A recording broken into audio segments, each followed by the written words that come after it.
Hi, I'm Dr. Glenn Corneil, Acting Medical Officer of Health for the Timiskaming Health Unit. I'm just going to jump into a presentation here. We just wanted to do a presentation on the COVID vaccine that is coming excitedly quite soon to our area and at least rolling out to others. So we prepared this for today, and we just wanted to go through things and post this for review. So just quickly, with respect to vaccines and how they work in general, vaccines prepare our body to fight off certain infections, and we'll call them pathogens. With COVID-19, we're specifically talking about a virus. The idea behind vaccination is it gets our body ready to fight off when we are exposed to a virus to prevent ourselves from getting sick without having been sick. So our immune system is ready when we're faced with something like COVID for real. Very commonly, to give ourselves really long-term immunity, we need a booster or a second shot, and that at the present time is the case with the 2 COVID vaccines that are out there. We need a booster, in this case, a month or so later, so we have longer-term immunity and our body is ready to fight off the infection through hopefully a long period of time. It's important to acknowledge too that vaccines are an essential part of humankind. They have prevented more deaths than almost anything else that humanity has invented. We're also seeing increased vaccine hesitancy with the rollout of this vaccine. As a family doctor, I've been counseling on vaccines for over 20 years in vaccination. It is increasingly in the social media era becoming an increasing problem with respect to the amount of misinformation that is out there. The World Health Organization actually has a strategy to try to combat it because it's become such a significant problem. When I counsel people about vaccines and vaccine hesitancy, I find that most people fall into one of 3 groups. So group 1 is the believers. They're, book me yesterday, they're ready to go. They've done their research or they're confident with vaccines and they want to move along. Similarly, on the flip side is group 3. Group 3 are disbelievers. There are different reasons for this. This group tend to be people that don't sway in their opinion, that they're sure that they do not want to get the vaccine. And what we've seen over time, over the last year, for example, is that the group 2, with respect to the COVID-19 vaccines, is the group that's increased more than what we would usually see. And these are the people that are hesitant. They aren't sure if they're going to go for the vaccine or not. It's important to state that many people have very valid concerns about the COVID-19 vaccine. It's new. It came to production faster than what we've been able to see before. So it's very normal to be asking questions and wanting to be informed to make sure it's the right thing to do.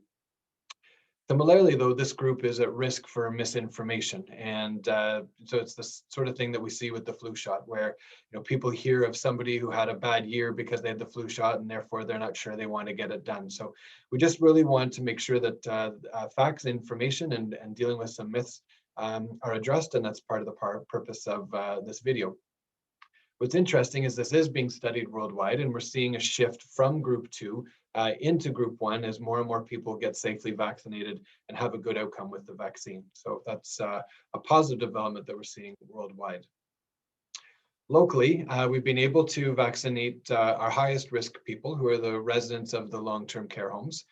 We had greater than 90% uptake in this group, which is very important. Traditionally, this group or older people tend to not have as much vaccine hesitancy. In part, they've lived through things like polio and measles. They've seen their kids get infected with some of these illnesses or others, and they've lived the experience of seeing the benefits for vaccine. And this group tends to be a lower vaccine hesitancy group, in part because of life experience. So again, it's just important. We're all going to be making our individual decision, likely over the next 6 months if the vaccine rollout goes as planned in the province of Ontario. And we just encourage people to base your decision on facts and not misinformation or misinformation campaigns that can be out there. So a couple of things with COVID-19, what we've learned over this last long year. We know that the #1 risk factor for bad outcomes is advanced age. So we focused on the long-term care home residents. We're going to be focusing on the 80+ age group. within the next month to 6 weeks, likely, hopefully, as well as others. We also know that as hard as they are, sometimes the public health measures do work. So masking, hand washing, distancing really do work to help prevent us from getting infection. And shutdowns, even though they have a lot of secondary costs, do work as well. Some countries throughout the beginning of the pandemic tried to manage the COVID-19 by herd immunity.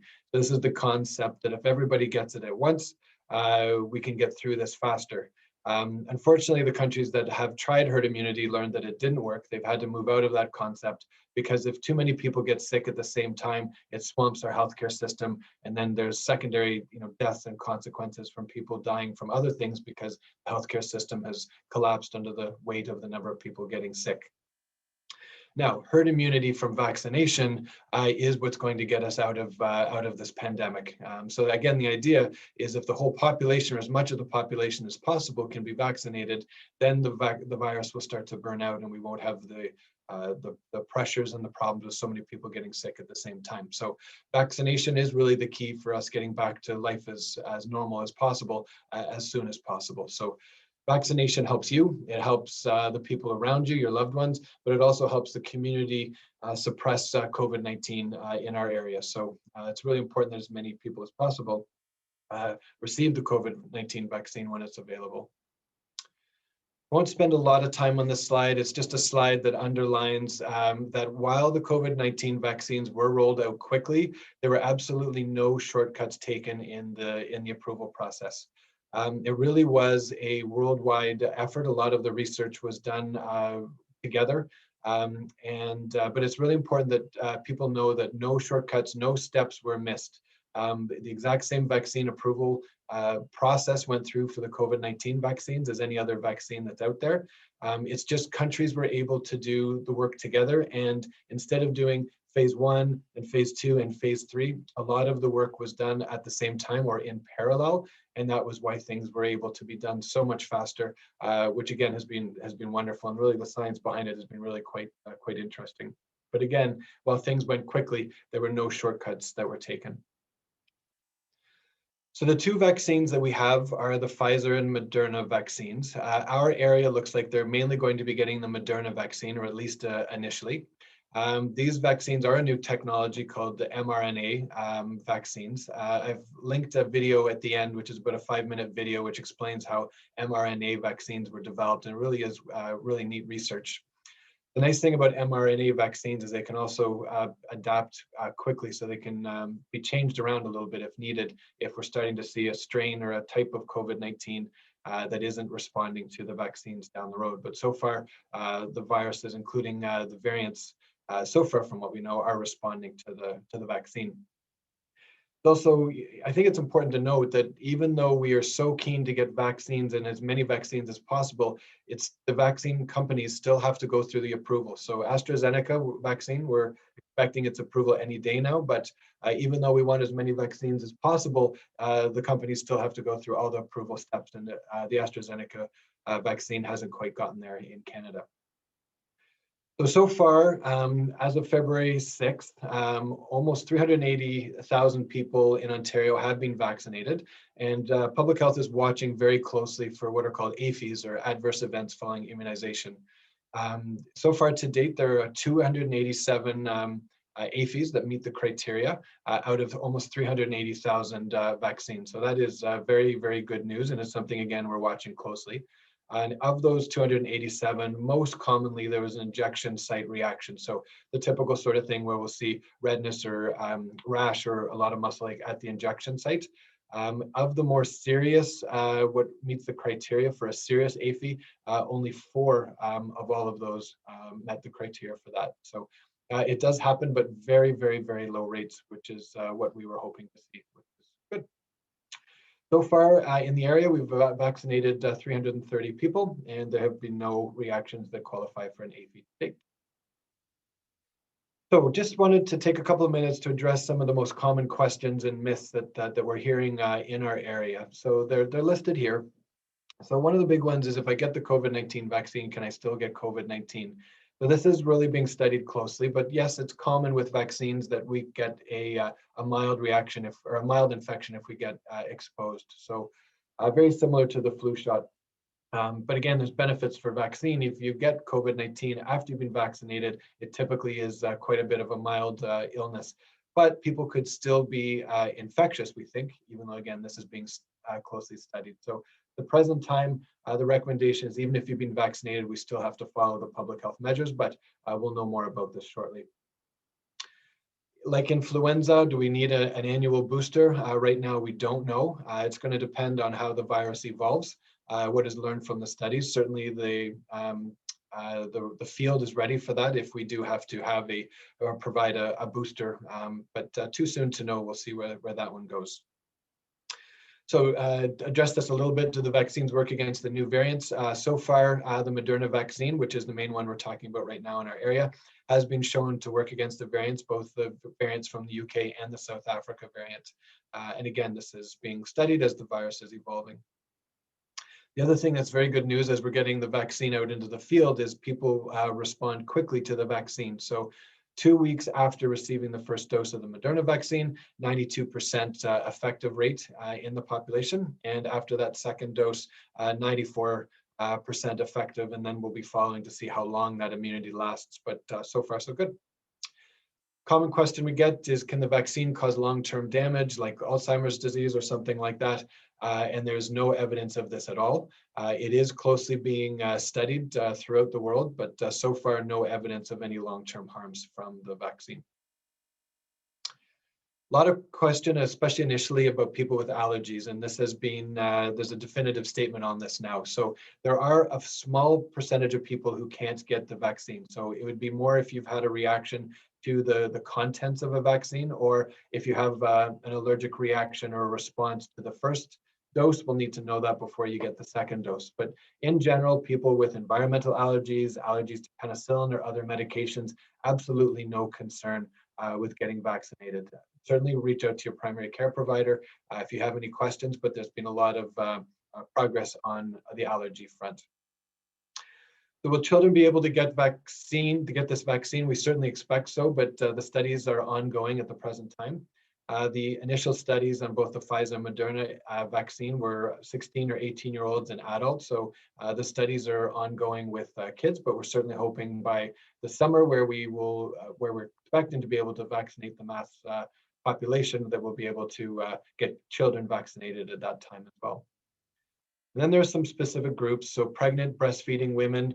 There's a lot of evidence of safety with COVID-19 vaccines, but it's important for you to review this with your primary care provider to get your questions answered specifically in those categories. And similarly for people on immunosuppressant medications for different disease and illnesses. The vaccine is safe. It's just a question of uptake of the vaccine depending on the medication you're on. So again, please reach out to your specialist or your primary care provider to address that. But for most people on immunosuppressant medication, they are able to safely get the COVID-19 vaccines. And then if people have diabetes or lung disease or asthma, can I get the vaccine? Absolutely, absolutely. There's no safety issues for vaccination in this group as well. But just a quick addressing a couple of myths that we've heard in our area. With a lot of vaccines, people fear that the vaccine can give us the illness. The COVID-19 vaccines are mRNA vaccines. There's nothing in them that is a live virus. So it is impossible for COVID-19 vaccine to give you COVID. Again, addressed this earlier about the shortcuts. No, there were no shortcuts taken. All of the phases of vaccine development were undertaken. There's rumors out there that phase 1 or animal studies weren't done. Yes, they were absolutely done. They were just done at the same time as some of the other phases, but there were no shortcuts taken. This is one we hear, and actually hear a fair amount, the fear that there's a microchip or something in the vaccine that the government can track us. This is absolutely not the case. I can't imagine how that would even be possible or the cost of this, but certainly there's never ever been anything in a vaccine that would be something along the lines of a microchip. So certainly no concerns there. Also hearing a little bit of question, can the vaccine make me sterile, give me other diseases or illnesses? And absolutely no evidence for this at all. And once you know how the vaccine is made, it helps reassure that there's no evidence that can help happen as well. And then there's a fairly significant rumor out there. All I need to do is take extra vitamin D or zinc, and then I won't get COVID. Therefore, I don't need the vaccine. I certainly do wish that there was something as straightforward as taking increased vitamins or minerals, but this is not the case. A lot of these things, vitamin D particularly, has been studied. Certainly, vitamin D is good for us, but there's no evidence right now that either of these or other things are preventative, other than public health measures and being careful. So again, there's lots of research worldwide. Hopefully, we'll hit on something. And stay tuned. But at the present time, there's nothing like a vitamin or mineral that we can recommend that'll help you prevent getting COVID. So I'll just post this slide for a couple of minutes. There's just some links. There's a 5-minute YouTube video on how mRNA vaccines are made. The Sioux Lookout Partners in Public Health have a really neat whiteboard video. Just also want to show that that report is published by Public Health Ontario. It's updated very, very frequently, just so it's very forward-facing, so people know exactly how many reactions are out there. And it is also broken down by district, so you can follow what's happening in the spring. And then, as always, as part of our desire for people to reach out and ask questions, the Timiskaming Health Unit website's available. There's a lot of interesting information on the website. And certainly can reach out to your primary care providers as well. So thanks for your time. Thanks for your interest. I hope this is helpful. And we look very forward to rolling out the vaccine, COVID-19 vaccine program to the district. And the team is ready once we start getting vaccines from the province. So take care, everybody. Stay well.